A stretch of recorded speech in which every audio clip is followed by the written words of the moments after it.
Hello everyone, and welcome back to Playground Politics. You'll notice our mic is significantly better than last time. We got a proper rig. We got a big one. Military shit. We got a big one. I was pulling it out and it looked like a fucking anal probe. So, not that I know what one of those looks like. No, of course you wouldn't. Not after what happened in 1997. So, 1997? You know what happened.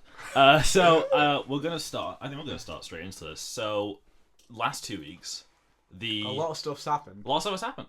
I think we should start off with the ceasefire in Gaza. Okay. I think collectively that's something we're all looking forward to. For those audience members among you who are not too familiar with the history of the region. Are we going to briefly outline the history? Oh, no. So about 3,000 years ago. Oh, we're starting from that. We're starting there. The problem with that is, where does history start? Okay, well, starting from there? I'm starting from here. I'm starting from here. Okay. So about 3,000 years ago, there were kingdoms, there were Jewish kingdoms in the region, such as the Kingdom of Israel and the Kingdom of Judah, and then they formed together to make just one massive Kingdom of Israel. Then the Romans came along, booted them all out. They ended up going all across the world. They ended up mainly in Eastern Europe. Eastern Europe's the main place where a lot of Jews, after the Roman expulsion, ended up. Then they faced years upon years and years of anti-Semitism. Then the region kept on being taken by. They haven't had a good time, Jews. They haven't. Not really. They've been the region of the Levant. We're going to call it politically neutral. The Levant has been taken over by a bunch of powers, most notably the Romans and the Ottomans, and as of when the proper history starts getting into it. This is when the real story starts, in my opinion. So the Ottomans ruled the region. Arabic-speaking people, or just ethnically Arab people in the region, started developing the national identity of Palestinians. So they were developing their national identity. Meanwhile, in Eastern Europe, the idea of Zionism, which is named after, I think it's a religious thing, Mount Zion in Judaism, the big mountain. Yes. Yeah, so it's named after that, Zionism, and it's basically this idea that because the Jews have faced so much anti-Semitism over the last 3 centuries... I think it is important to disseminate, though, between anti-Semitism and anti-Zionism. Yes. Zionism and Judaism are not the same thing. Zionism is the belief that basically the Jews, because of relentless years of persecution... You could critique Netanyahu's intervention in Gaza... Mm-hmm. Without being an anti-Semite. Exactly. It's a very different thing. Exactly. So Zionism was kind of around. It's a belief that basically the Jews need their own state. So there's a lot of Christian states, there's a lot of majority Muslim states. There's also inherent within the Torah as well that they are owed this. Yes, state they are of owed Israel. They owe the state of Israel, according to the Torah, and it's this belief that they belong with homeland in the Middle East because of all the relentless years of persecution and the Torah, obviously. So a lot of Zionist Jews and just Jews in general who are just kind of following, they end up migrating to the region. Then World War I happens, and the Ottomans are kicked out. They're just relegated back to Turkey again. The British take over the region. The British start letting even more Jews into the region. And then the Palestinians and the Jews start fighting. Both sides are... I think just to add to that, though, in 1917, the British government had established that they do believe in the right of an Israeli state. So the Balfour Declaration enumerated that an Palestinian state an Israeli state should be established in Palestine. Yeah. Obviously, that didn't come into fruition until the British Mandate in 1947. But I think that's interesting to know. Yeah. Okay, so then more Jewish people began moving into the region of Palestine, and there's a lot of fighting between the two factions, the Palestinians on the Jews and the Palestinians, and it eventually just kind of devolves from there into a bunch of infighting. Then, hold on, I have a thing. Hold on, I made a thread about like a year ago, just to keep people informed. So immigration of Jews coming into the region. Then in the 1930s, Britain began denying Jewish immigrants eventually, and then Jewish militia groups were set up. So now the Jews who have emigrated to the region, they're now combating both the British government, who are controlling the Levant, and Palestinians. Yeah. Then obviously the greatest tragedy in human history happens, the Holocaust. 6 million Jews are brutally murdered by Nazis, and countless millions suffer to return home and find that their home has been taken by Germans. It's horrendous, and this increases the fervor of Zionism, or basically this great tragedy has happened because of a man's bigotry towards the Jewish people. So they believe that even now more than ever, they need a state. They need a state to be safe, where they are free from anti-Semitism, right? So more Jews come into Palestine. Then in 1947, the UN comes together because there's too much violence in the region. It's all getting out of control. So they have a 2-state partition program, and basically about half the region in the Levant would be controlled by Israel. It would be called a Jewish state, and the rest of the country would be a Palestinian state controlled, and it was called an Arab state in the thing. And the city of Jerusalem would be left as a neutral zone, as many religions worship there: Christianity, Judaism, Islam. A bunch of religions worship at Jerusalem. So that was set up as a neutral zone essentially.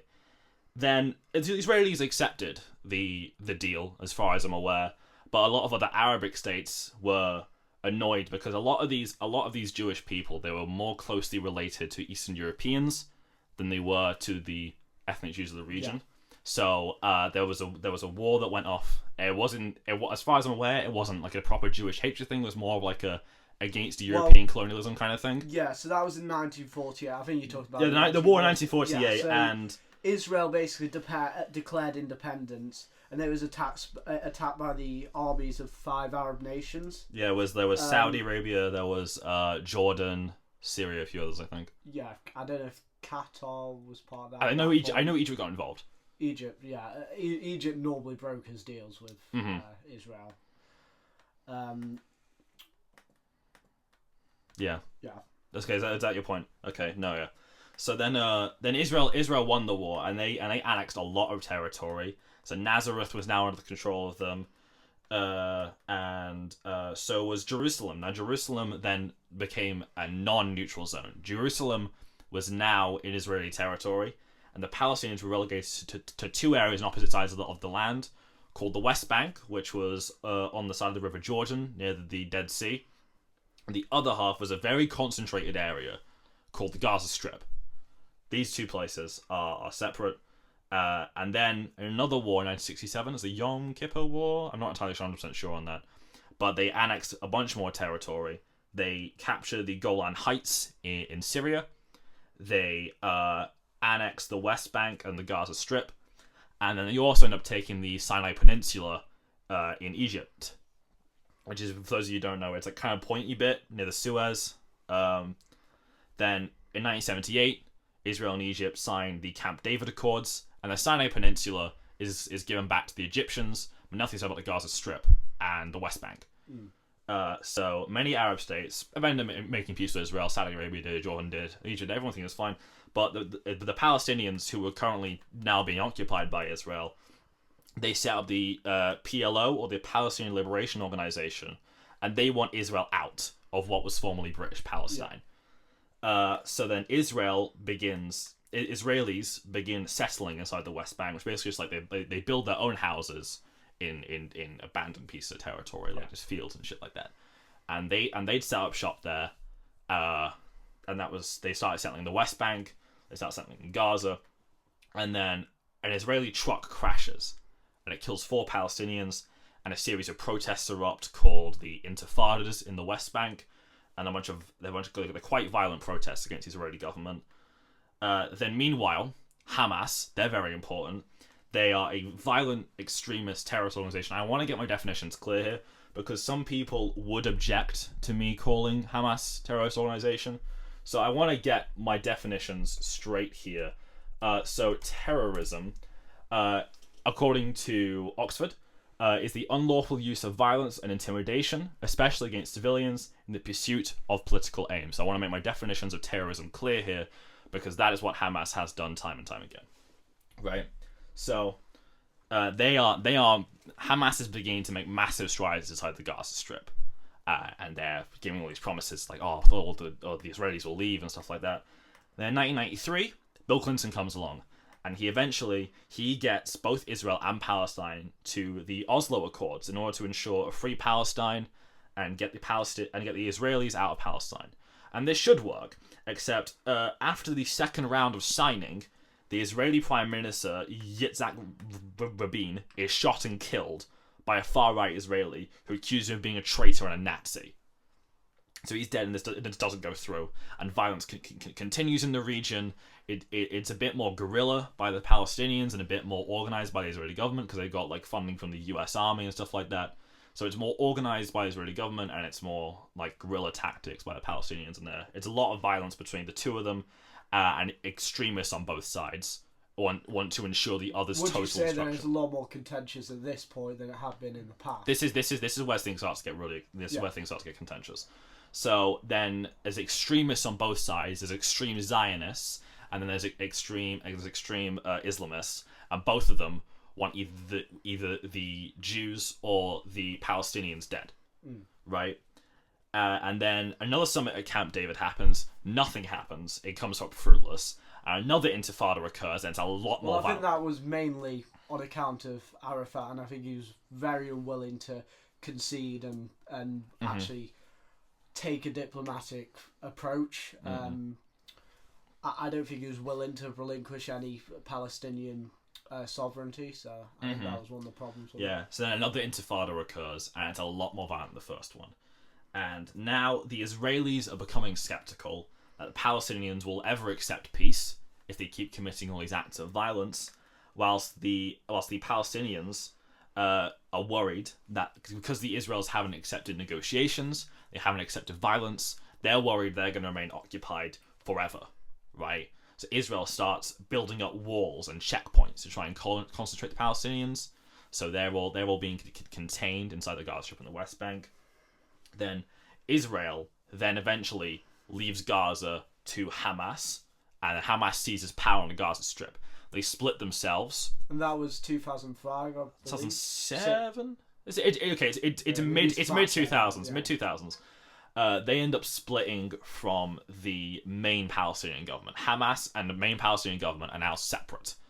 I'm aware it was quite a violent separation from what I've heard as well. Their separation from Hamas and the main Palestinian government. Now, after being told that they were going to be left alone, Israel then blockades Gaza. Nothing's coming in, nothing's coming out, no people. There's hardly any food getting in there. It's an awful situation. So essentially, even if they don't have legal sovereignty or institutional sovereignty, they still have a massive effect on the proceedings of Palestine. Yeah, and the Gaza Strip. And then eventually, there's a bunch of rockets that are being fired. And eventually, on October 7th, which is the most recent one, Hamas launches an all-out attack.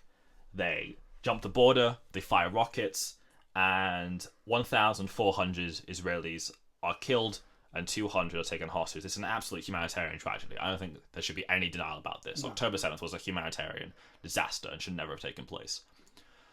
The place where people tend to disagree is Israel's response next. What Israel does is in 6 days, they drop 6,000 bombs on the Gaza Strip. That is more than the U.S. government did in Afghanistan. I just ask, do you know if that was in the parameters of the Geneva Convention or international accords? Well, we're going to get onto that. The 6,000 bombs dropped in Gaza in 6 days, which is more than the U.S. did in Afghanistan in 20 years. Right? They cut off the Gazans' access to water, to electricity, and to their internet. At one point they released a message telling people to evacuate northern Gaza because they're going to bomb it, to cleanse it of Hamas or whatever. But not only that they posted this online, first of all, and they don't have any access to internet, they can't see that. And then second of all, they end up bombing the south anyway. Then they're bombing the south of the Gaza Strip. Israel's defense minister, well now he's a former defense minister, Yoav Gallant, he said that Israel's ultimate objective was to wipe Gaza off the face of the map. He's compared Gaza's citizens to like animals, and Israel's been intentionally bombing residential regions and hospitals. I think. Sorry, can I just interject? I think a lot of Netanyahu's doctrine in this is it's predicated on the fact that his polling was dwindling before this, preceding this. So I think he needed to really take some action, and in his view, Jewish expansionism or Israeli expansionism is going to propagate his regime. It's going to help him to be re-elected, etc. It's the same thing that happened with the Falklands War. The Argentinian economy was dropping in order to just kind of distract the people. Yeah, they just invaded the Falkland Islands. But then Israel, they've been intentionally bombing residential regions. They've been bombing hospitals, and they either deny that these ever happened, or they use excuses, mainly that Hamas is using them as bases in order to justify these actions. Hamas offered is Hamas not using them as bases? Okay, well we'll get onto that in a minute. I think the thing is, right, I personally don't believe that they are, but even if they were, you don't believe a terrorist organisation has the potential to use those as facades for. But even if they were, protecting. Okay, but even if they were, logically, would they not be keeping the hostages in these bases? And bombing these bases runs a very high risk of killing the hostages they're trying to get out. Yeah, that's another problem with it. Even if they are using them, even if they're using them or not, it runs a high risk of killing the hostages trying to get back. And despite offers from Hamas, Israel has time and time again refused to take it back to take a ceasefire offering. Israel's called this propaganda. So it's happened a lot. Hamas has asked for a ceasefire, and Israel will receive a few hostages in return, and Israel's gone flat out no. And it's happened time and time again. And then up until when did ceasefire go in effect? About 2 weeks ago. So that would be about early January, late December. No, is it very early January? Early January. I think. Sorry, can I just interject on another point? This this straddling between ceasefire and intervention is conducive to what people say is the Israel-Hamas cycle. So basically, what happens? Something triggers an event that leads to escalation. There's a lot of acrimony. There's some sort of conflict. This obviously comes into fruition in an actual war, in some kind of military acrimony. You then get pressure from external countries, so US, the Arab states, etc., to end the fighting.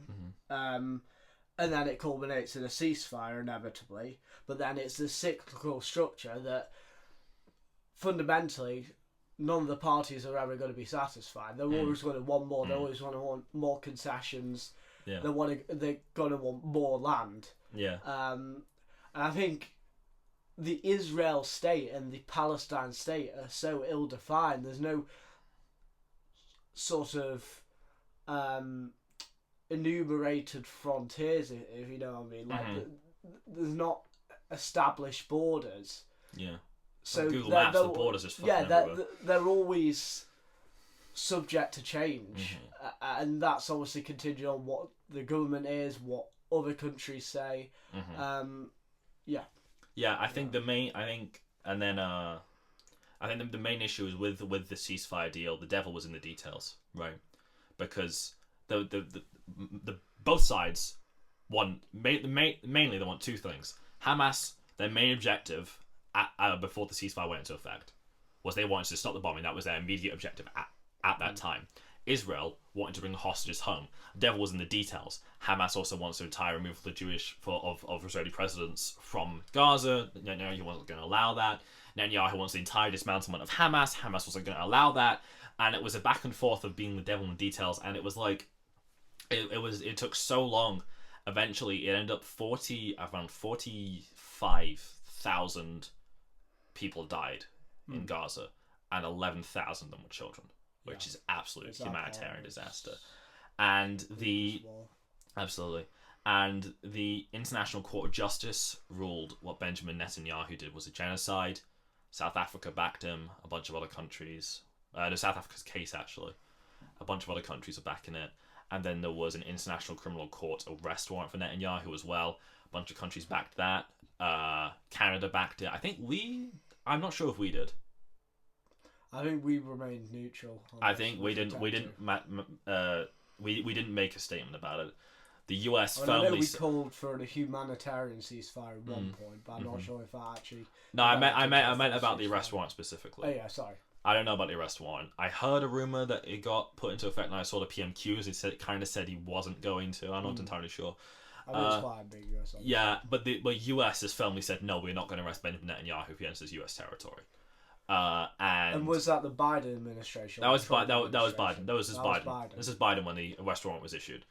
Biden's family said no because Netanyahu's also spoken in Congress. It's like the Israeli-US relationship, no matter the government, especially strong. Trump, very famously, he moved the Israeli embassy from Tel Aviv to Jerusalem, which many saw as people recognizing the capital of Israel as Jerusalem, and then 6,000 Gazans ended up getting shot at the border while they're protesting, and it's an absolute humanitarian disaster. And eventually, a ceasefire deal was reached, thankfully, but ultimately, I think it's just a cycle. You said it's a cycle. It's a cyclical cycle because ultimately, there's multiple states, so it's multifaceted. This deal, so it's 42 days.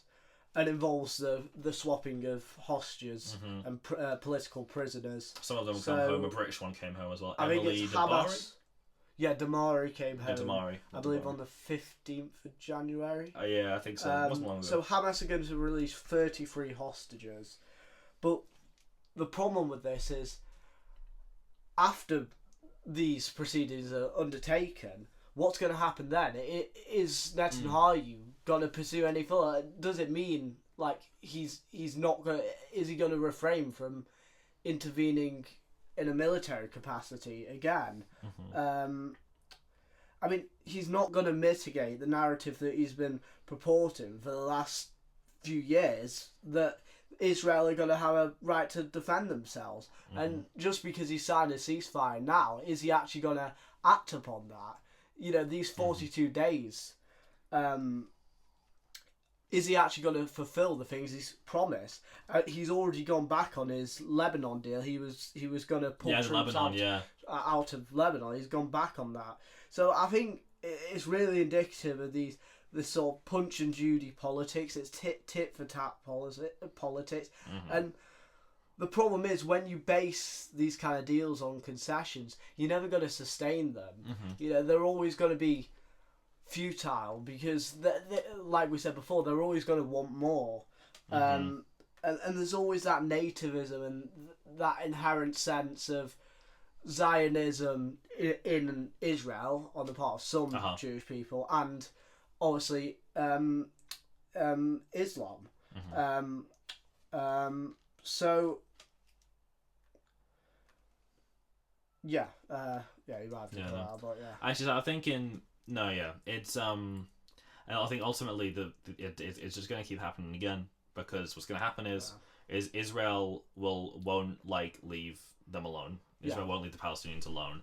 Then, I think even if they don't have legal sovereignty over Palestine, obviously they're going to try and interject their power. They're going to try and coerce them economically. They're going to subjugate Palestinians to deplorable living conditions, which they have done for the last decades. Yeah, decades, since the 1960s. And ultimately, then eventually the Palestinians are going to lash out.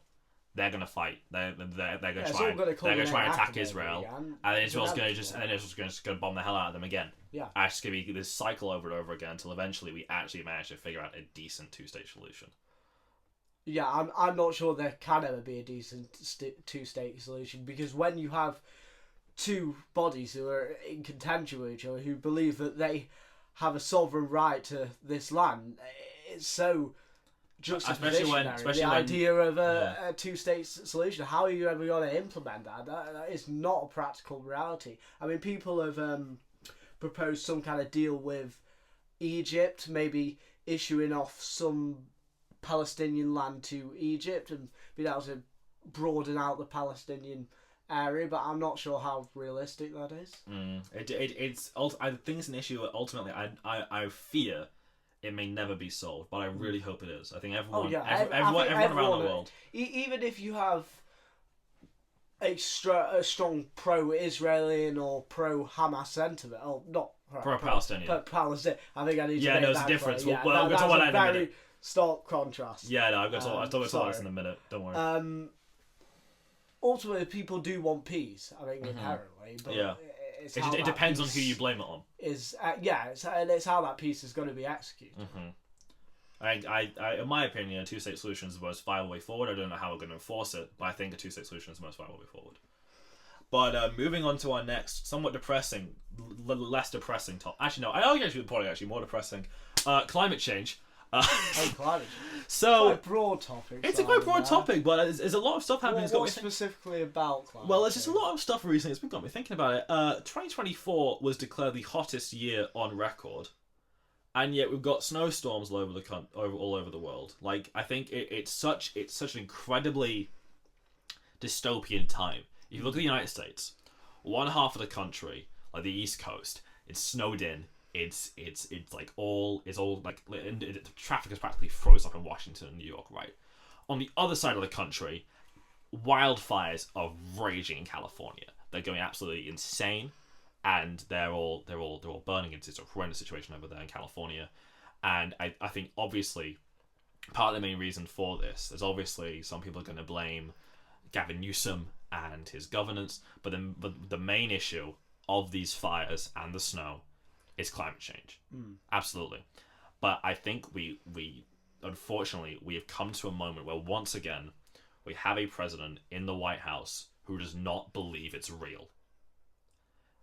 I don't think he doesn't believe it's real. I mean, I think he's about he said there was about the notion of climate change, but I think really it's been able to implement preventative measures against climate change where we believe it's produced by humans or naturally. That doesn't matter. We can obviously see it. There's tangible evidence that the world is heating up, but it's about trying to prevent that, but not at the detriment of normal working class people. I think economic growth and climate change, I think, are directly opposed to one another. So, like, you can't have economic growth because part of the reason Donald Trump in his inaugural address, we'll get more into this in a minute, part of his whole thing was like drill baby drill. Yeah, it's going to bring a lot of money into the United States, but what will it cost for our planet? Our planet is, because he's drilling so much in the Arctic, he's going to plan to drill so much in the Arctic, that ultimately I think it's going to be more of a detriment to our planet than it may be a benefit to the United States economy. But what you do when you do adopt these climate change agendas is often, if you mandate, for example, EVs, you just end up exporting the fossil fuels and the emissions to other countries because other countries are going to capitalise on that and start producing more. Yeah. And the main issues with climate change currently are the United States and China. China, I'm not too familiar with the politics of China, other than the fact that all I the think Trump's problem is America having to pay for something that's fundamentally or can be more largely attributed to China. Although, to be fair, the US is the second biggest producer of greenhouse gases. Yeah, no, it's them and China. I think it's the fact that the US have largely been held responsible for this, when I think some of the responsibility definitely needs to be on the part of China. And again, the climate change and economic growth thing, it showed itself with China, because China is one of the biggest producers of is the biggest producer of CO2 emissions in the world, I believe. It's up there at least. It's the biggest, but I think it also, I heard somewhere, it's like one of the fastest growing economies in the world. It might be number 7, I think, on the GDP or something like that. It's going crazy. I wouldn't be fooled though, because I think that is because of it could be propaganda. It could be propaganda. It's propaganda, but it's also about the sheer number of people. There are a lot of people. So actually, if you proportion that out and divide it by the mass population in China per head, it's not that economically viable. It's just the sheer multitude of people. So you just have, there's more people making more jobs for more people. There's more people. Yeah. And obviously, there's the wealth discrepancies in China are even more personal than they are in the US and they are in the population UK. density as well. If you see, So there's mass monopolies in China, which I think often accentuates its economic viability more than other countries. I think climate change is an issue that needs to be sorted out. I just thought it was very topical considering all the climate change related news. But we got some lovely Senate hearings. Oh yeah, the Senate hearings. I saw I managed to catch a glimpse of about 3 of them. I caught a glimpse of most notably Pete Hegseth's. Yes, that was the one that was 50-50 and broken by J.D. Vance. And this is one of the enumerated powers of the Vice President. Not a lot of people know this. This is kind of the one thing that the Vice President can do. Yeah, this is the one tangible power. So basically, in a 50-50 tie with the Senate, which actually happens quite frequently because of the primary and caucus system. So normally, the Senate can never get more than realistically 60 of one party, 60 members of one party. So it ultimately culminates in a 50-50 tie, especially because of the partisanship now in America. You don't get a lot of people straddling those lines and actually willing to concede their party, the subscription to their party to in the name of bipartisanship. So a VP can then break that tie. For the record, in the Senate there are 99 actual seats. Then there's the president pro tempore. That's 100 votes. Yeah. So it can be split 50-50. Then the vice president is like an actual president of the Senate. They can come in. They can oversee. Yeah, I think they're sort of like the de facto. Yeah, they're the de facto. And if the vice president's busy somewhere, the president pro tempore will usually take over. Yeah. Yeah, so, and then if there's a tie break, because there's 100 people in there, 50-50. Yeah. The VP just comes in, casts a vote one way or the other, and tie is broken, and Pete Hegseth was one of these cases. I mean on that as well, it's so indicative of the partisanship, even within the judicial process. I mean, that was catalysed by Robert Bork in Reagan's era. And it's so shrouded with party ideology now. It's not about judicial neutrality or actually being in the pursuit of justice, which it should be as the Supreme Court. It's or nominations for cabinet departments. It's literally a political process. Well, more than it ever has been. I also managed to catch a brief bit of Marco Rubio's. I was coming back from London and I saw his thing on a petrol station, on a fucking rest stop TV. Saw a bit of it. I didn't really hear what he was saying, but that was unanimous. That was unanimous. 99-0. Well, I think the notion is that he's probably the worst of all the evils. He's the most moderate relative. Relative to all the others. So I think that he ran against Trump in 2016 primary. Yeah. And then he switched his loyalties because I think a lot of Trump's cabinet picks are more based on loyalty than crybaby Rubio. Yeah, and then obviously Marco Rubio switched his tune. Now he's pro-Trump, and then he's got a cabinet nomination. And I think I'm not sure to the extent of how far he's aligned his views with Trump. Obviously, he's going to have to have made some concessions, but I think relatively to people like Matt Gaetz, obviously he was he had to pull out because Pete Hegseth, he's quite moderate. And I think there's some political opportunism here and there. Feel like if they reject it, in retaliation, Trump's going to go, fuck this, I'm going to introduce a radical in here. Yeah, absolutely. And then, Pete Hegseth, his hearing was very strange. He got asked about, like, his alcoholism and then his accusations of, like, abusing women and stuff like that. And that's something that's happened more recently. And he kept getting asked about this, and he kept on saying, it was like, the Senate guy asked him, true or false answers. Just give me true or false answers. And then every single one, he kept going like anonymous smears. Just say it's true or false. If it's false, say it's false. But the fact I think he's dodging around the question so strangely says a lot. But I think this is one of the problems with the US process. It's so individualistic, and it's so focused on character to a fault. I mean. They used to not be. It didn't used to be. I think it was mainly Vietnam's problem because back Vietnam. It was also sort of catalysed by Clarence Thomas. So he was an appointment of George W. Bush, and a lot of his Junior, right? Sorry, Junior. George Bush Jr. No, senior. Okay, so the one who did the Gulf War, not the one who did 9/11. Yeah. Okay. No. No, I didn't do 9/11. Allegedly. Oh yeah. Got to do my legal speak. Despite getting a document before his death. Anyway. That was sort of the first catalyst of a system of appointments that's based on individualism. I mean, the thing with Clarence Thomas is he was actually qualified.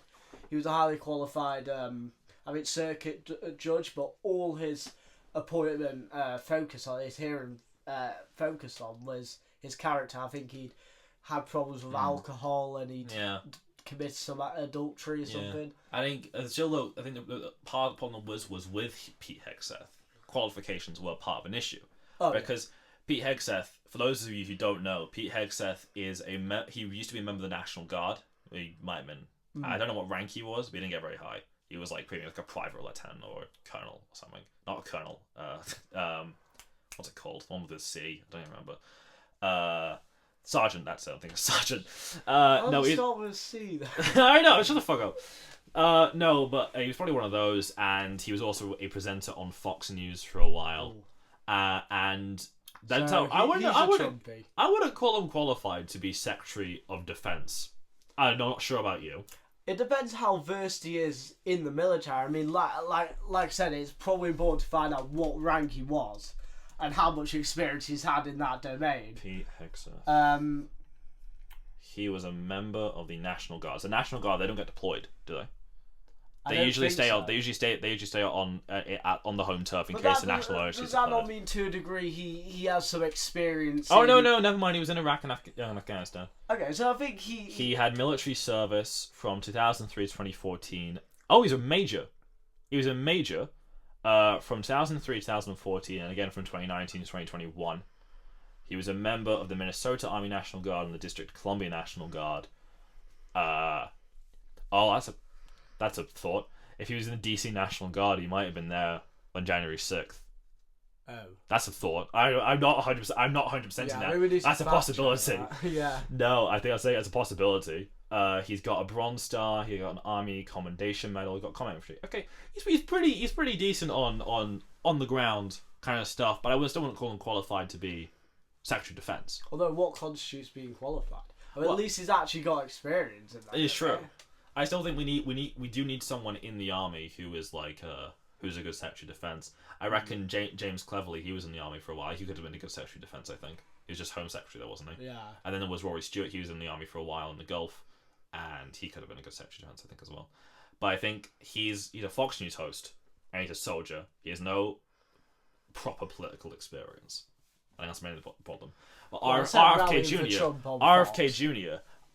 Jr. I didn't see his nomination, but just the concept of RFK Jr., who's an environmental lawyer, being nominated to Secretary of Health, in my opinion, is nuts, because he does not believe that the polio vaccine is a real thing. He doesn't believe in vaccines, and he thinks COVID-19 was specifically engineered to not target Jews and Chinese people, and that's something that a Secretary of Health shouldn't really be saying. Yeah, I broadly agree with that, but I think the thing is with RFK that I think some of his intentions are good. I think sometimes he does become embroiled in, I don't think necessarily conspiracy theories, because I think he actually does believe these things. I do think he's got conviction about these things. He definitely has this grudge against the pharmaceuticals companies, which he rightly has. But he is a big proponent. Can you explain the pharmaceutical companies things? Because I don't know it. The audience won't know it. The pharmaceutical grudge he has. So basically, does this do with the worm in his brain? The worm in his brain. Did you hear about this? I didn't hear about. Oh, in 2011, he was filing for divorce with his wife, and as part of the evidence, he had to cite that in 2010, a worm crawled inside his brain and ate a chunk of his fucking brain. Oh. It was it was mental. And then I also heard he found a dead body of a bear on the side of a road and just threw it in Central Park and just left it there. Yeah, like I said, he's got a questionable character, but he's constantly purporting on the fact that, I mean, we all know that pharmaceuticals have vast swathes of influence. Especially in the United States. So yeah, especially in the United States, pharmaceutical super PACs in the 2020 and I think 2024 election were the biggest donors to political parties. So they control a lot of the agenda. So he talks about manufacturers who are preying on children, who are preying on children who suffer from diabetes, and now inject their food with copious amounts of synthetic chemicals. But then on the other side, you have pharmaceuticals who produce asthma inhalers, for example, and what do these foods induce? Asthma.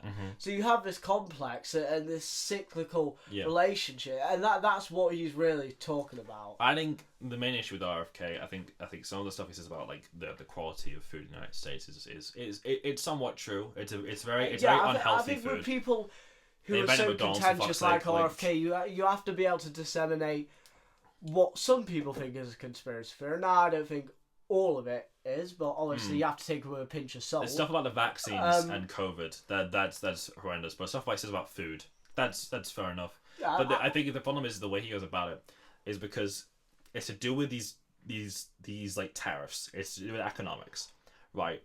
As far as I'm aware, sugarcane is not very widely produced in the United States. As far as I'm aware, RFK Jr. is strongly campaigning that Coca-Cola switch from a syrup-based recipe over to an actual sugarcane-based recipe. Now, with these tariffs, this is going to cause the Coca-Cola company to pay more to import actual sugarcane into the country, which will drive up the prices for consumers and get to the point where eventually a working-class man can't afford a can of Coke. That's the problem. The problem with his food stuff isn't about the thesis itself, it's about the economics. The problem with RFK is his policies inherently aren't congruent with Trump's. And I think as much as he wants to try and do these things, I do think he does really care about making America healthy again. Whether you believe in his doctrine or not, I think he has conviction and he does have a lot of integrity. I've seen a fucking dude, he's so jacked. He is. He's fucking shredded. And he is. And I think he does really care about that, but how he's going to go about that, well, that's going to be slightly problematic, like we said, because of tariffs. And actually, because of the large swathes of influence these companies have on administration like Trump, I mean, they're so intrinsically linked, the big corporations, the conglomerates, with the US government, especially in the capacity of super PACs. I mean, I really don't know how he's actually going to execute this. So I think that's enough about Senate's Trump's cabinet. I think we should get onto the inauguration next. I want to go through the inauguration in chronological order. I want to start with the photo. Now, for those of you who haven't seen the photo, I want you to imagine what you'd think as the classic presidential portrait. It's a smiling man. He looks optimistic for the future. And now you get rid of that. You replace it with Trump's mugshot. You get really shadowy lighting. And it's was it actually based on his mugshot? It looked. I don't know if it was, but it looks like he was trying to. For those of you who aren't the audio listeners, I'll pull up a picture on screen right now. The problem is, it doesn't bode well for people who are purporting that he's basing his whole tenure and his whole political ideology on the cult personality. It doesn't bode well for that. Especially when you compare it to JD Vance's photo. JD Vance's, it kind of harks back, in my opinion, to Biden's vice presidential photo that he did back when Obama was first inaugurated. It's a very kind of I'm the new kid on the block with the arms folded. I'm ready to go, right? And I think that's the thing about JD Vance. He's the classic family man in America, and he's largely to balance out Trump's abrasive style. He's still strange. JD Vance's still a strange guy. He's still strange. Really? I mean, comparative to Biden, who smells children's hair. I mean, really? Oh no! Okay, I'm not saying Biden was an all-round not strange dude. I was saying JD Vance. He propagates a lot of the stuff that Trump says, and it's he has his loyalties. He did have to align a lot of his values to Trump, because he's actually a lot more socially conservative than Trump. He has a lot. He's I think he advanced like a lot of Trump's cabinet. Loyalty's more aligned with Trump than the party. Yeah. Yeah. But that's indicative of a presidential system. You're not going to have those two things are congruent with each other. You're not going to be able to separate. Yeah, those. but especially because basically there's no cohesive cabinet system, as in all executive power from the Constitution is vested in the president. So the president can dismiss or hire someone to be in their cabinet, obviously with the approval of the Senate. In the UK, there's this notion that the Prime Minister is, in Latin, primus inter pares, so first among equals. Now, that's not the same in the US cabinet. It's very asymmetrical, the power system, and therefore you get this system where they have to concede to Trump or to the incumbent president, whereas with UK cabinet you normally get a range of political ideologies included, especially with minor governments. So like Major, in his cabinet he included a lot of Eurosceptics and Europhiles. Yeah, keep your friends close to your enemies close. Yeah, That's what Churchill said. Basically, he had Lord Halifax and Chamberlain's war cabinet. I don't know the actual president, but it was a president from the 1940s. It could have been not FDR, Truman, I think. But basically, he said it's better to have your enemies in the tent pissing out than your enemies outside the tent and pissing in. Fair enough. I think so. The photo that Trump took, it kind of. I know. I should be more focusing on his policies. We'll get to those in a second.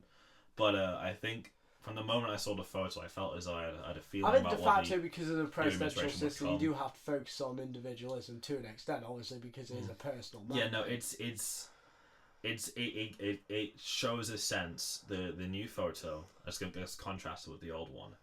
A photo in a president, I think, should be a bit more optimistic. Trump did this quite well with his first photo.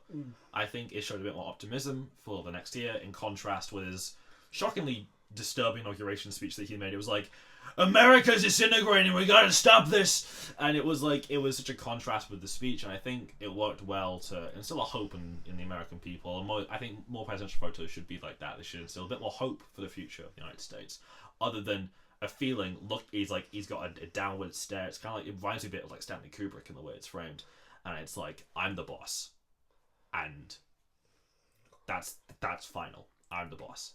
I think he does need to derogate from Biden's perceived feebleness on the world stage. He needs to perpetuate that America's a strong power and they will be led by a strong leader, because that's what a deterrent in international conflicts, and economically it substantiates America. It makes them seem strong. You get people like Keir Starmer. Well, you get Keir Starmer, who's a fucking vacuous, nebulous, I hate him.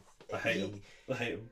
As Nigel Farage put it, flair without the flair. But he actively plays down England and deters foreign investment. I say this as a member of the Labour Party. I really don't like Keir Starmer. I don't like him. I don't think you're going to be able to get a ministerial position now, Simon. You might have fucked that. Oh, mate. After the next election, he's going to get voted out anyway. No, so I'm not being a prime. I don't mean Labour's going to lose. I don't mean Labour's going to lose. I'm not sure the Conservatives are going to be able to reconvene. Substantial opposition. Labour's going to win again, but it will not be that massive majority. I think it could honestly be a hung parliament. I saw a poll. There was a thing that I saw as poll, and it was projected that if an election was called in December 2024, Labour would lose 180 seats.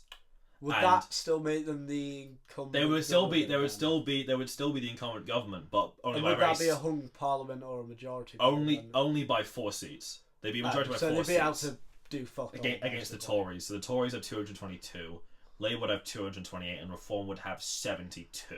Right. According to this poll. Unfortunately, our one would not be. And is that taken into consideration how the votes split? I'm not sure. I'm not entirely sure. I just saw the poll. But I wanted to kind of bring this up a little bit, but I'll bring it up in a minute. But anyway, so Trump, the inauguration proceedings were going through, and what was really strange was all these billionaires these billionaires were investing quite a bit of money into this inauguration. You had Tim Cook, you had Mark Zuckerberg, and you had Elon Musk most notably. But then there was also Tim Cook, who's the CEO of Apple currently. Yeah. The CEO of Google, his name escapes my mind currently, and the CEO of TikTok, Xiao Zichu. And I think that's how you say his name, please don't correct me. And they were all there, and I think they were contributing millions upon millions of dollars into this inauguration. Trump's last one was the most expensive in history. It was $19 million to hold that inauguration. I'm not entirely sure how much this one cost, because again, it was much of a setting. It was held inside because of the temperatures. But I'll get onto that in a minute. There's a lot of money being invested into that one for something that was an indoors occasion. But to do with the indoors thing, I think again this indoors thing. This is such a little nitpick, but I think you say he wants to show strongness, but I think the fact he's held it indoors is a bit of a sign of weakness, if that makes any sense. Well, he's trying to mitigate. He's trying to mitigate getting shot at. Yeah, I mean, that's fundamental. That's fair because he has now been shot at. He's had 3 attempted assassinations against. There was one in 2016 by a British national who tried to reach. Have any other president has had more than that? I don't think so. Obama had one. Obama had one. Obama, some guy started shooting at the White House and they fucking stopped him. No, but there was one guy. There's a British national who tried to pull out a police officer's gun and shoot him. Then there was the one that everyone saw in Butler, Pennsylvania, where the bullet clipped his ear. Then there was another one at his golf course. Fight. Yeah, that one. And they got turned into a fucking... campaign was predicated on. Yeah, it got turned into a fucking meme coin. Then... A meme coin? Oh, well, he's made the Trump meme coin. Have you not seen this? I've not seen this. The Trump meme coin. Oh my god, it's got like Dollar Trump. And there's another one called Dollar Melania. They both got 2 meme coins themselves. It's so fucking funny. Are we now going to have a cryptocurrency economy? Is that how this is going I fear as though we might. Then no. And then there was the one at his golf course. Someone pulled an AR-15, started shooting around his golf course. He wasn't harmed.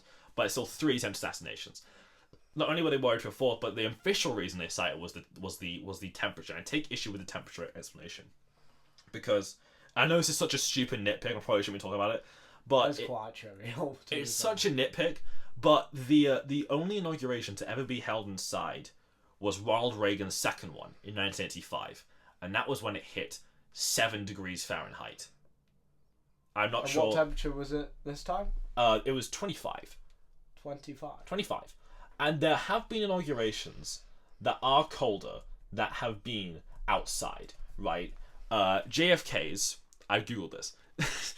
JFK's, no, I googled this for something else and I remembered it just now. JFK's was around 22 degrees. One of FDR's, I think his third one, it was 37, but it had winds that made it feel like it was about 10, right? Then Obama's was 27, but it had winds that made it feel like it was 15, right? Trump's is 25, and he's held it indoors. I feel like, again, I know it's snowing over there like fucking crazy, but it's not the coldest one on record. And I feel like, do you think it was like do you think that sort of shows he's quite scared? I think a little bit. I think he's a little afraid, and I think he was worried there would be another William Henry Harrison situation. Are you familiar with this? I'm not. William Henry Harrison is the shortest serving president in United States history. He went out. And he got assassinated. No. He went out on his inaugural address. It was one of the coldest inaugurations ever. And it was raining. It was pissing it down. It was cold. He didn't wear a hat. He didn't wear a coat. And he delivered the longest inaugural address in history. It was 2 hours. Well, I thought Trump was going to take that. I thought he was going to do the longest inaugural address in history. I'm surprised at. William Henry Harrison's was, I think... on for 3 hours. I think it was 2 hours. It was 2 hours. Henry Harrison's was 2 hours. And he sat there and he's waffling. No coat. No hat. Pissing it down. Cold. Then eventually, about 2 months later, he gets really sick. Doctors come along. It's like, well, he's contracted pneumonia. And then he died 2 months into his presidency. He's the shortest serving president ever. 2 months. Because he contracted pneumonia and died.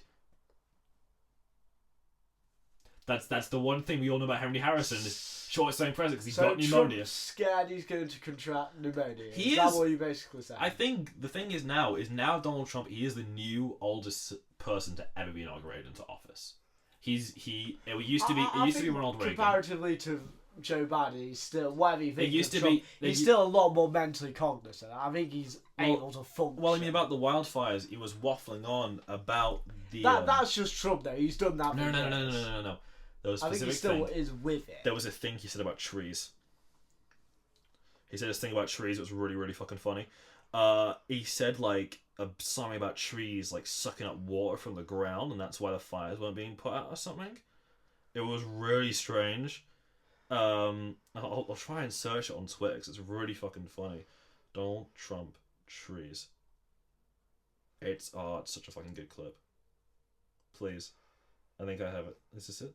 Yeah, I'm not sure he did his science SATs, Trump. Get it. The trees were okay because the trees are loaded with water. They suck that water out of the ground, and this was an inferno, just like, I would say no different than this, and it was also the wind that caused a lot of problem. I mean, you had tremendous winds that there's not a lot you're going to do with. You had up to 100-mile-an-hour winds. It's unheard of. But when I was in Paradise, I noticed that the trees, they were dark on the bottom, but they were absolutely living, and they lived because they're soaking wet.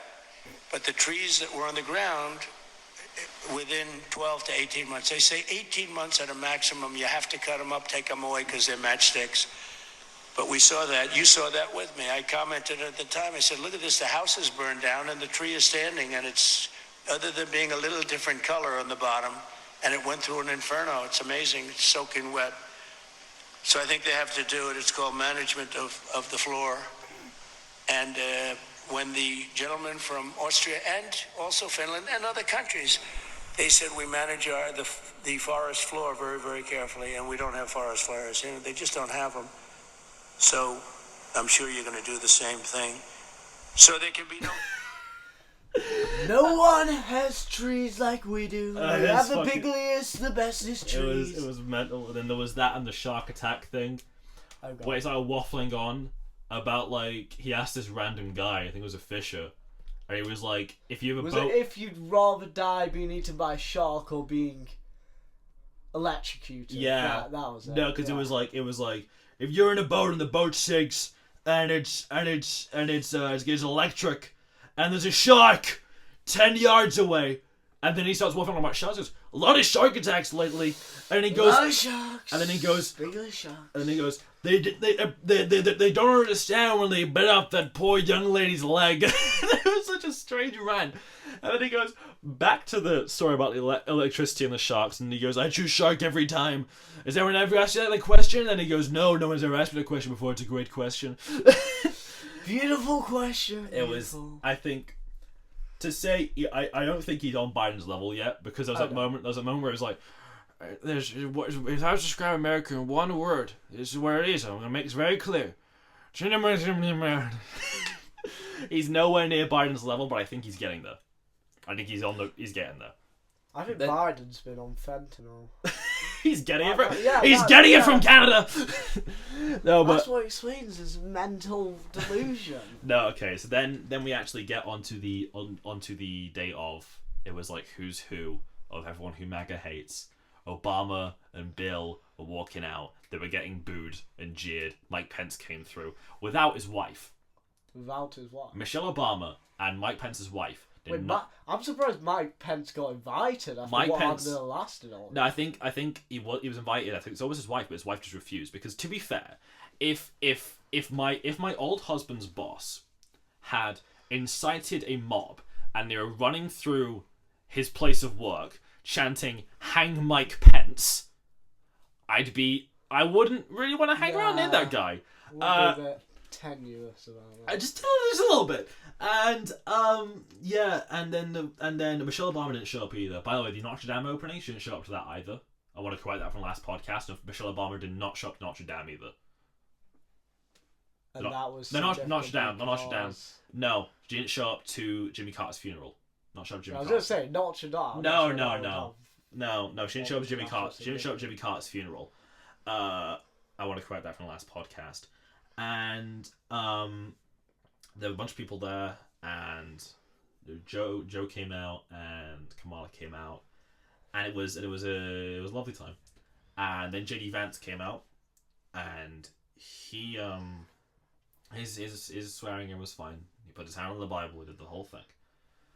Donald Trump comes on, and I think Donald Trump, he's framed a lot of his campaign around evangelical Christians, right? Evangelical Christians have been his big thing. He's they constitute a large portion. Absolutely, evangelical Christians are a massive part of his vote. I think it's something like 87% or something. 87%. It's a lot of Christians who are voting for Donald Trump. It's a Bible Belt, really. I mean, that's why he. Yeah, he published the Trump Bible, which it's the Bible and the back is the U.S. Constitution, right? And then what was really strange. I mean, the two best things, the melding, the two best things, the Constitution, the Bible. Bible. United States of America, exactly. And he gets up there. No, then he gets up there, and he starts his swearing in, and he didn't put his hand on the Bible. Melania was just stood there with 2 copies of the Bible. Trump was stood there, right hand up. The guy stood there, speaking out the oath, and he's not putting his hand on the Bible. And he's the first president to do this in over 100 years. And it's just really weird. Did he not know, or was this intentional? No, because I don't know.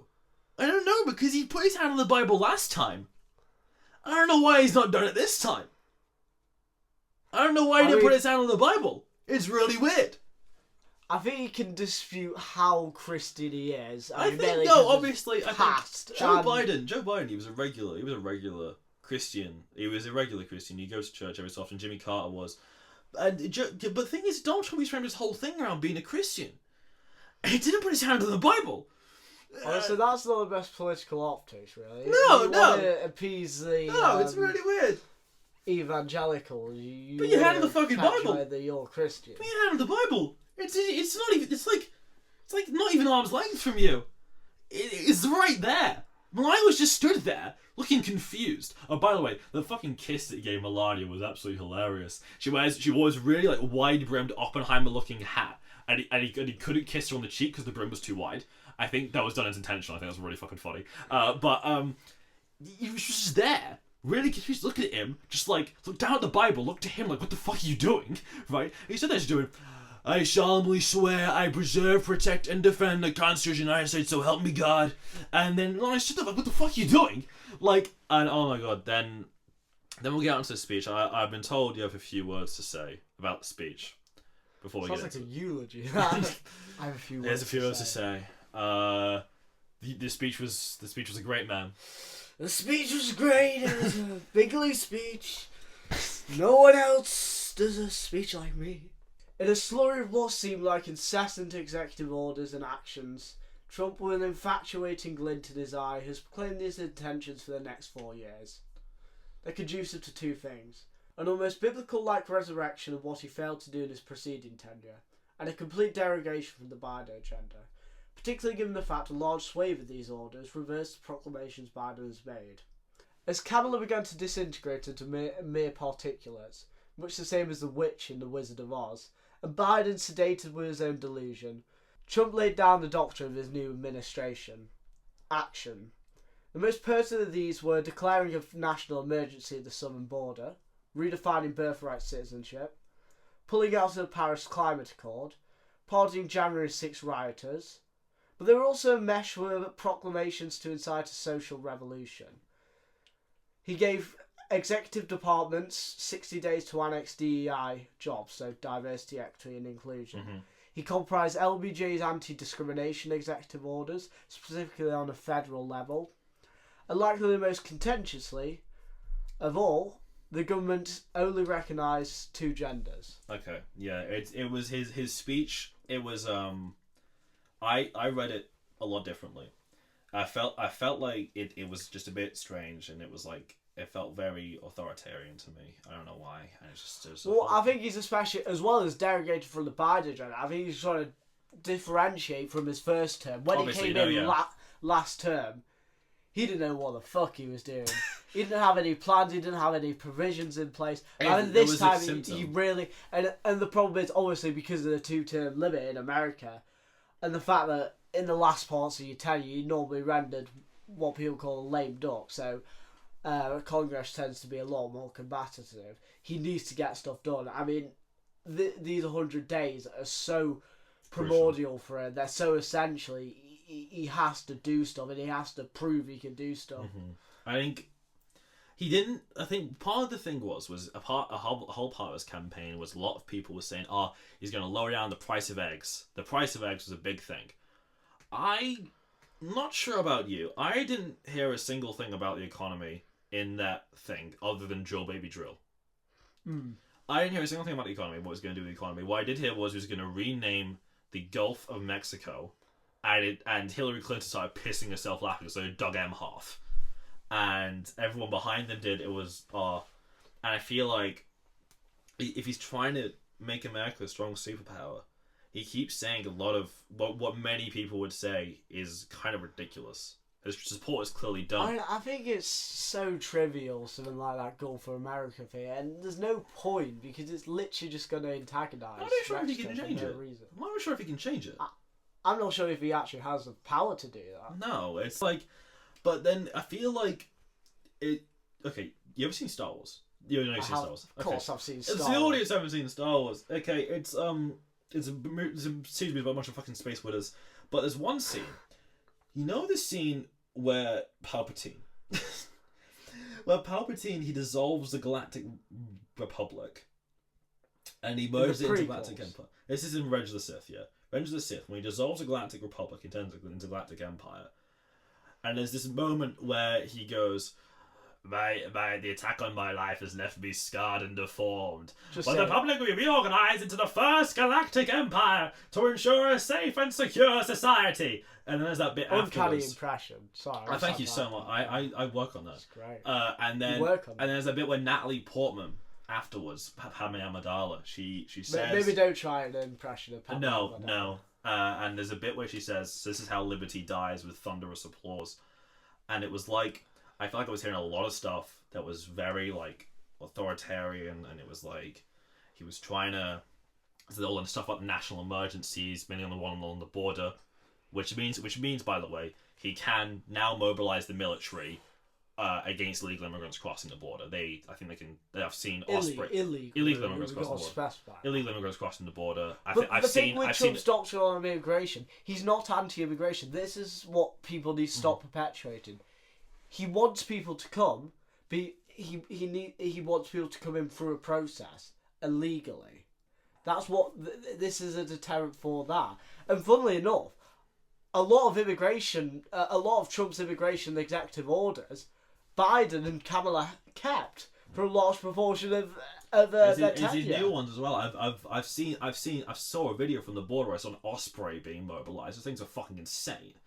I've seen Ospreys. Wacky helicopters. There's those big like planes. The helicopters just go straight up. The VTOL. They're enormous. These Ospreys, and I saw them being mobilized, and it was such a strange thing to see, and it was just so odd. And I mean, I could see how it could be seen as dystopian, but then some of the things that are happening in America at the moment are dystopian. The fentanyl crisis, and obviously that's induced by mass amounts of illegal migration. The worst part is not a good dystopia, man. Where's the neon lights and shit? Where's the neon lights and the cool robots with the trench coats? We want a Matrix dystopia. No, I want fucking Blade Runner, man. Runner. I want Blade Runner. Why is it also like lame? This is the most lame dystopia ever. But no, I'm sure it's as mundane as Biden's dystopia. No, we're gonna move on to our next thing. There's something that happens at the inauguration that we want to come back to in a minute. But then we want to talk about these executive orders. Now, executive orders, you mentioned a few of them in your thing there. One of the most notable ones that a lot of people caught a lot of people's eye was the one to allow only 2 genders. What I want to point out is that this bill is biologically inaccurate. It's biologically inaccurate. So, the bill says, I can actually probably pull this up. White House website, Trump 2-gender bill here.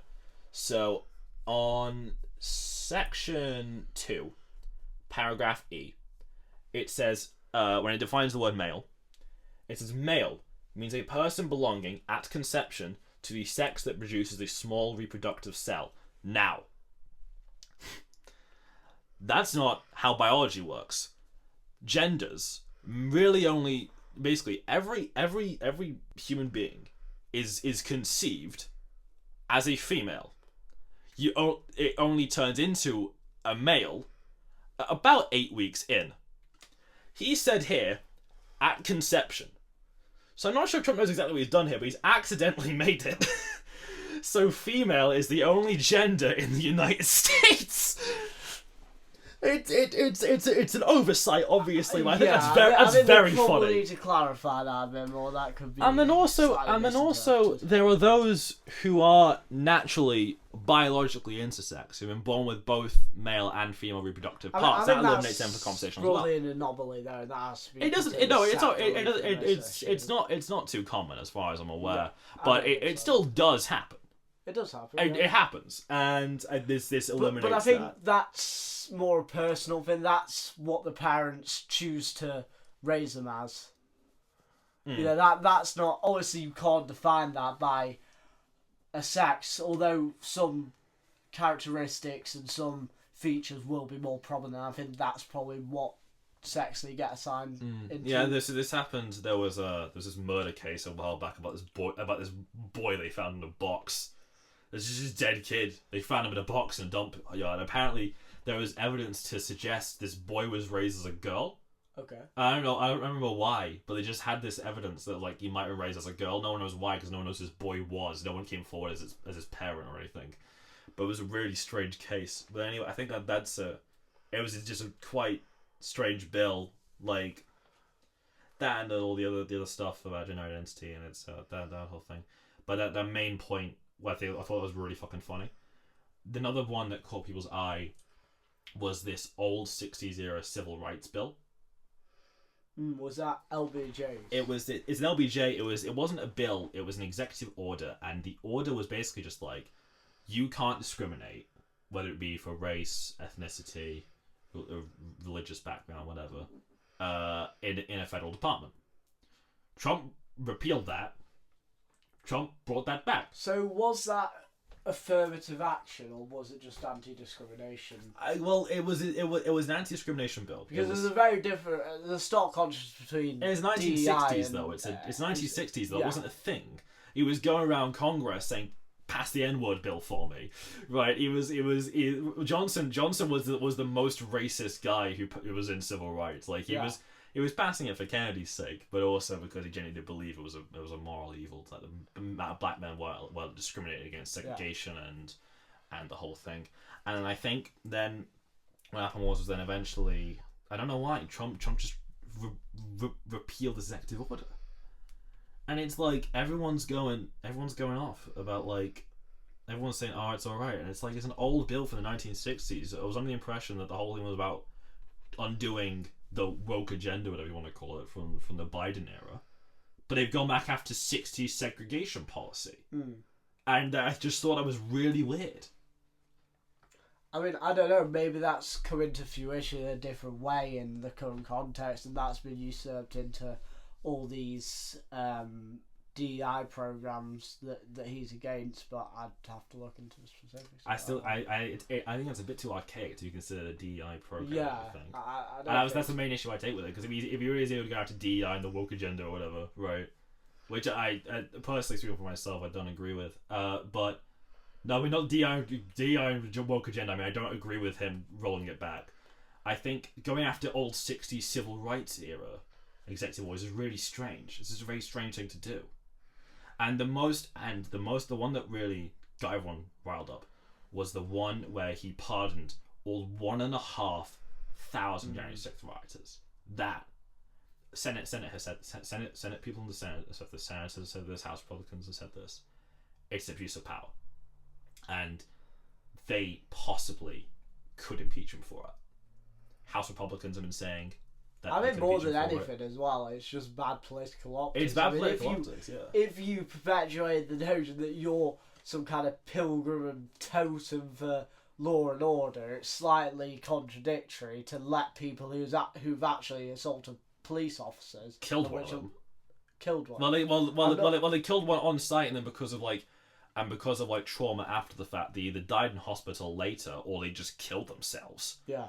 and they beat them with flags, and it's an outrage that these people are now just out of prison. Some people have reformed, a few of them have, but the guy with the fucking bear skin on his head, he was like, he tweeted, he was like, fuck yeah, about to go buy a fuck ton of guns. He don't fucking care. He's not changed. I think there's been a lack of oversight on that, and I think obviously they've done their time, some of them. I think some of them probably got riled up and embroiled in all the political insurrection stuff, and not everyone would have wanted to participate in violence, but I certainly don't think the people who actually committed the violence should have. They should stay in prison. They should have stayed in prison. Senate is saying... But actually, some of them haven't taken their pardons. Some of them have full-on rejected them and say, I'm going to take responsibility for but this. Senate, the Senate, some members of the Senate, some members of the House, including Republicans, are saying that's an abuse of power, and we've got to put a stop to it. There is grounds... with executive orders, other than impeachment, it's really hard to stop them. There is constitutional. But there is grounds for an impeachment. There is grounds for an impeachment there. That's the main. But realistically, I mean, he's been on impeachment trial twice. I mean, I doubt they're going to impeach him. Hey, third time's a charm. No, okay. So let's go on to our next topic: the Daily Mail. The Daily Mail did this very strange thing recently. For those of you not aware, the Daily Mail, newspaper institution for, God knows how many years. Let me check. Daily Mail has been a company since 1896.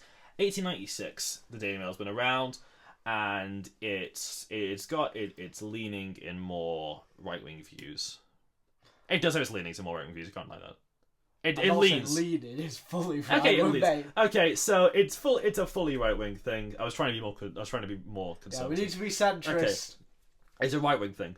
It has right wing inclinations. Like it is right wing inclinations, and back in the 1930s, they fucking loved Oswald Mosley. Like he was their guy. There's a very famous headline from Daily Mail going "Hurrah for the black shirts," and They've reeled back. I think we need to make clear that they have changed since then. They've reeled back. They've reeled back since then, and they're not overtly fascist, but they're still. I don't think they're covert. They're still a right wing hardline views, but they're not fascist. They're not fascist anymore. They're not fascist anymore, but they're still a right wing newspaper. Yeah, that doesn't mean fascist. Still a right wing. They're still a right wing newspaper, top right on the political spectrum, and then recently they decided to publish Hitler's diaries, or like diaries people who knew.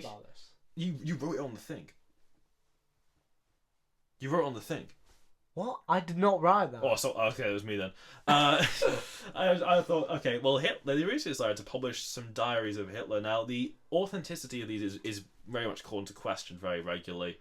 I'm aware that the Holocaust denier called David Irving. This isn't like an allegedly thing. There is a legal document proving he's a Holocaust denier. He cited these diaries as sources. I don't know how to take this as a thing, but one of the first headlines about Diana Mitford and how she was connected with Hitler, and I don't know. I just don't think the Daily Mail should be platforming these views. You get what I'm saying? Did they allow it? Did they facilitate? This is an exclusive Daily Mail publication series. So the next 80 days. So it would have had to go through the management in Daily Mail. Yeah, no, I think over the next month or couple months or so, they're going to be regularly publishing excerpts from, I believe, Hitler's diaries, and it's not looking good. I think that's all about. Through a prism of what? Just objectively releasing them, or making a political point about them? I think I'm not entirely sure. The headline why they announced it. The headline when they announced it, it was like. Should those kind of things not be in the public view to be able to be scrutinised by the public? I think it should be public record. I think that, maybe Daily it should Mail, be the Daily Mail releasing them. Yeah. No, it was. No, yeah. Found after 80 years, secret diary. Oh no, it's Hitler's English. It's the diaries of Diana Mitford. That's the difference. It's Hitler's English girlfriend called Diana Mitford, and they went out for a while. So basically, they're publishing her diary. So no, that's less of an. Less bad than I thought it was. Okay, yeah. No, I still think someone who knows Hitler, has regularly hung around with like Nazis and stuff like that. Yeah, I think it's still a strange thing to actively publish. Yeah, I don't think they should have published it, but maybe they should have made it open to public access. No. Put it in a historical record. Or put it in like a museum or something. Yeah. Don't publish it for profit, especially below Jamie Oliver's easy air fryer recipes. Yeah. Now this last thing has been a very contentious thing over the last couple days. So Elon Musk. I was going to interject, but Elon Musk seems like a common thread for our He keeps on fucking popping up, man! So he was at the inauguration. People are suspecting that he was high. He was acting really weird. Like, weirder than usual. Like, he was bobbling his head around and looking up at the ceiling. It was really strange. People were expecting he'd, like, done some ketamine or some shit. He was in, like... like fentanyl, something like that. No, he was in the front row. It was him in the front row with Mark Zuckerberg, Jeff Bezos, Tim Cook, Google's CEO, I don't remember his name, and TikTok CEO. That reminds me, did you see the conspicuous acts of Mark Zuckerberg? Mark Zuckerberg looking down. Whose top was it? It was Jeff Bezos' wife. Oh, the Jeff Bezos caught him. So, if that's not clear, Mark Zuckerberg at inauguration, he got caught staring down the rather open top of Jeff Bezos' wife. Jeff Bezos caught him, Mark Zuckerberg just giggles, and he just turns back to inauguration. The audacity of these people. And then I think the thing is also, it kind of says a lot that these billionaires, only one of them having a kind of cabinet position, but not really, are in the front row, in front of the actual cabinet picks. You know what I'm saying? Yeah. It says a lot. But Elon Musk, he's at this rally in DC. He was there. And he's in front of the stage, and he thanks the crowd how the election went.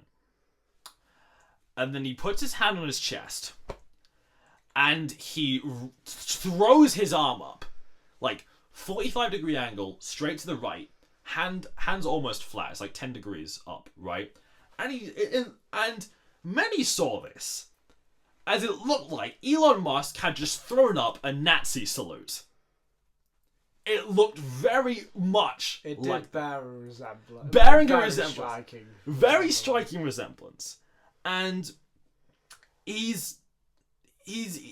everyone's been calling him out on this, except for there's a select group of people who're saying, he didn't do it on purpose, he's just autistic, he's throwing his heart out to the crowd.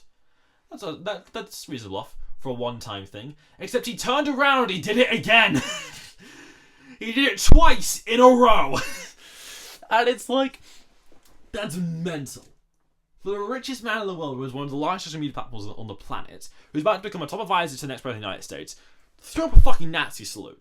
And if he is this genius that he claims to be, do you not think he'd know how that would look?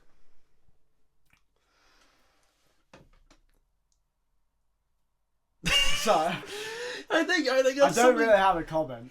I mean, he's not very adept socially. Oh no! Now, obviously these were bad political optics, and some people do think it was an inadvertent gesture. Now, the ADL. I can see that he may have known.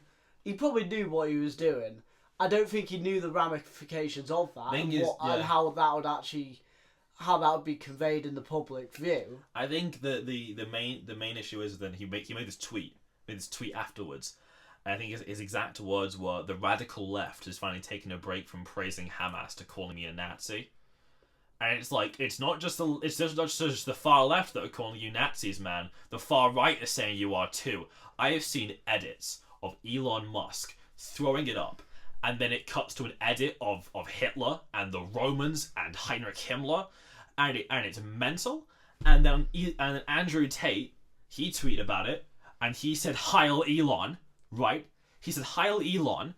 He's been going on about this. He's saying, "Oh, the right should reclaim the Nazi salute." He went on camera, did it. Went on camera, fucking did it, right? And then he said, "We should reclaim the Nazi salute, go back on the offensive against these woke ideology." And it's like, even if,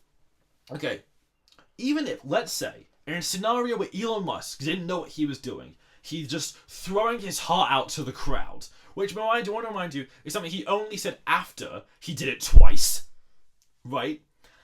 I think the ramifications of it are going to be so extreme. Because now a bunch of people who are actually neo-Nazis... And that's not going to look good for Trump, for people who say he's a fascist. Yeah, people intrinsically live with Elon Musk, and people are perpetuating he's a fascist. Exactly. It's not going to be good. It's not going to look good. It's going to look awful. If he did do it intentionally, or if he didn't. But I have reason to believe that he did. Because the other day, maybe yesterday, or today, this morning, he made another tweet. And he posted this, meme. And I want to show this to you. I want to try and describe it to the audience, the audio listeners. And it's this thing... I can't even find it. Did he delete it? He's got so many... He got so many fucking tweets every 5 seconds. It's ridiculous. Fucking Jesus. When he's running this government efficiency, government department of efficiency, he's probably going to have to stop with all the tweets. It's open. Hold on, where is it? Oh, another one of Trump's executive orders was to make the Department of Government Efficiency a thing. Oh my god, I can't find it. Where the fuck is it? I will just have to verbally describe this to you. So Elon Musk, he made this tweet. Right? He made this tweet, and it's like a meme, right? And the actual text on the tweet, it says, I just can't help myself with laughing crying emoji. And then the caption of the tweet says, everybody, Elon Musk, don't do that. And then it's an image of a seagull, stretching out its leg. It's what looks like a turd or something. And the turd is labelled that, and Elon Musk is labelled as the seagull. And I feel as though it's a very odd thing to tweet, considering what he just did at the rally. And I think there's a reasonable shadow of doubt to say that Elon Musk knew exactly what he was doing. Because he's fostered a platform with an algorithm that promotes right-wing content, whether it be soft right, whether it be far right. I've got into a lot more arguments with Holocaust deniers and neo-Nazis recently than I have any other time in my fucking life, especially on that app. And it's crazy. And then his family, before they moved to South Africa, they were Canadian. They were members of the Canadian Nazi Party. That is not a rumor. Elon Musk said that on a podcast. This is not It disturbs me, Elon Musk is a strange looking dude. He looks like a buzzard.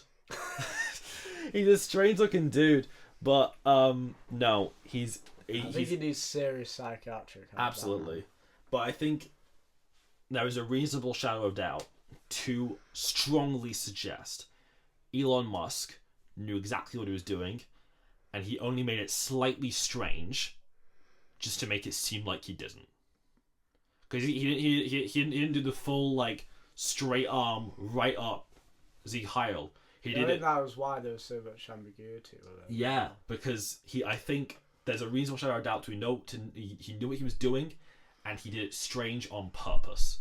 Because the thing is, even if we're going to go down the route that he knows, I'm giving my heart out to the American people, he's done this gesture before on a campaign trail somewhere. He put his heart to his chest and he spread out his arms, palm up, as any normal person does. I go, right, and then he just doesn't do it. This time he thumps his chest and he throws up a fucking straight arm. It's really... Whatever it is, it's very authoritarian. It's very authoritarian, whether it be Roman, whether it be just generic fascist, or whether it be Nazi. It has its connection to authoritarianism. Absolutely. And then I think all these people try and justify it, saying that there wasn't Nazi salute. Go into a synagogue and fucking do it. Go into a synagogue, do exactly what he did, even with the context. Go into a synagogue, thump your chest, do what he did. What I found slightly weird, though, was Netanyahu actually defended him. It was really fucking weird! There were all these, there was no anti-Semitism. There were all these there was all these fighting anti-Semitism organisations like the ADL and they've called like the scarves the Palestinians wear called like kafiyehs, I think. Kafiyehs, I think that's what they're called. Not the burqas. Not the burqas, no, like the scarves. Yeah. Yeah, it's like there's like black and white and they got a little pattern on them. Or is it a niqab, I think kafiyeh is a Palestinian one. Possibly. I wore one in Jordan and I got a bunch of attention from a bunch of Jordanian military women. It was very nice. But then Jordan? I was in Jordan like 11 years ago, and I was wearing the Jordan like scarf, and I got a bunch of attention from some like Jordanian military women. It was fucking crazy. And then they're like, "Oh my god, it's a little white boy wearing the thing. We have a photo." And I was like, "Okay." It happened twice. And then but they So you're famous in Jordan. Absolutely. Then these organizations that like say that they're wearing a kafiyeh, these like little scarves, is anti-Semitic. But when Elon throws up a full fucking Sieg Heil, right? That's not. They say it's an awkward gesture in a moment of excitement. And they're all trying to say I'm being autistic, and it's like autistic people who aren't like into like Nazis don't just do that. They don't just fucking do that. I'm not sure how autism correlates to doing a scene. I know, but people are fucking saying it. It's really weird. Oh, I think that's like a school full of autistic people. and I love how all of a sudden now Republicans are now becoming the expert on neurodivergency. Now it's crazy, even though everyone else, including Nazis and fascists, are saying that's a Nazi salute. And what is incredibly strange to me, Elon Musk at no point on his Twitter, he's not said, "No, I'm not a Nazi." Yeah, he really should have more ardently. He needs to make a statement saying, "I'm not a Nazi," but he hasn't, and I think that's a little concerning. I think that's everything we want to talk about this podcast, unless you have anything. I'm not sure I have any pearls of wisdom to add. Okay, we'll subscribe, like, all the above. Yeah. Shameless plug. This episode is sponsored by NordVPN. Not actually. I'm gonna keep saying that until they do. Every single episode, I'm gonna keep saying it's sponsored by NordVPN. NordVPN, approach us. Please sponsor us. No, but We'll do a generous deal. Absolutely, and we will see you next week.